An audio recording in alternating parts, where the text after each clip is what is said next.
তোমরা 5 জনে মিললে যে আমার লেফটিনটা সাফ করছো এর লেগে আমি ঠিক করছি তোমরা 5 জনে 25 টাকা করে দাম। তোমরা 5 জন ভাগ করে নিবাগা 5 টাকা করে। এটা আমি অঙ্ক কইরা বাইর করছি, বুঝছো? আপনি কি আমরা ব্যাক কল পাইছুন? আমরা 5 জনে কাম করছি, যদি আপনি 25 টাকা হয় তাহলে আপনারা 5 টাকা করে না, আমরা 14 টাকা করে দেন লাগবো।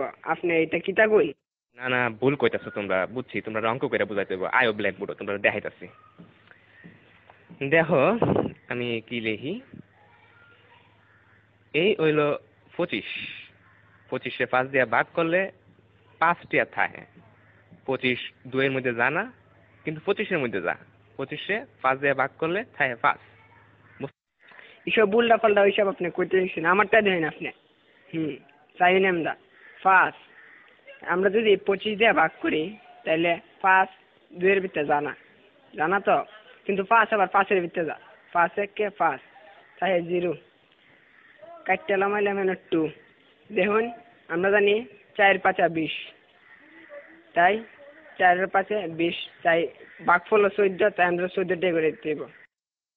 এইসব আদা সুদা কথা করতে শুনছো, আমরা তোমার গুণ করে দেয়া দিতেছি। এই দেখো এটা হচ্ছে 5, 5-এ 5 দিয়ে গুণ করলে হয় 25, বুঝতে পারছো? এটা আজাইরা ফাজাইরা আপনি কি সব করতেছেন? হ্যাঁ, আপনার হিসাব হয়েছে না, আমি আপনার আবার নতুন টিকা হিসাব করে দেখাইতেছি। এটা কেন 14 আর 5 গুণ করলেও 4 5 20, 5 1 5, মোট কত হইল? 25। দেখছেন আমার হিসাব? অহন বুঝতে পারছি তোমরা সত্যি আসুদা।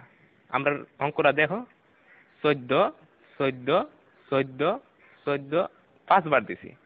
এই দেখো এখন 4টা 5 যোগ করলে এখানে হইতাছে কত হইতাছে দেখো, 4 আর 4 8, 8 আর 4 16, 16 আর 4 20। 1 21 22 23 24 25। দেখছেন না করে কাটায় কাটায় 25 টাকা। আপনি কি হিসাব শিখছেন সারা জীবন পড়ালেখা কইরা, কি বালের হিসাব? হালিয়ার হালাই কি বুঝাই গেল এটা আমারে?